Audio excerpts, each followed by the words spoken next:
Ito guys, pupunta ko na siya. At may bago na naman ng trahedya sa kanyang buhay. Dagdag pa sa ikinalulungkot ni Mura, ang ilan sa kanyang mga natupok na gamit, regalo pa raw ni Mahal.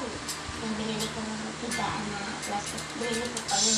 Binigyan ko ng mahal ng pera. Kapag hinayan, siyempre, ito na alaala na ito kami ng mahal ng kita. Hirap na ngayon maglakad si Mura, kaya nung kasagsagan ng sunog, wala raw siya halos na iligtas na iba pang mga gamit. Ito po yung unang nasalbak ko na storage bag na lagayan ko ng lagot. Actually, pang-araw-araw naman yung laman ito. Ito, nakasalba ko dahil ginawa ko ng pabangkin ko palabas. Para ko'y matunaw. Tapos, siyempre nato ng hipang. Sabi ko, pag-araw ko na kita yung yung na Dagdag ng baryo ang kalagayan ng kanila. Mahirap din makalakad. Pinas kasi ito, kung pinisita ka makala, ang nasunog nilang bahay.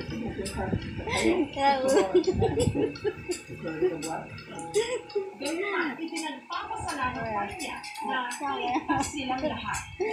Pero ano nga ba ang sangit ng sunog sa bahay nila?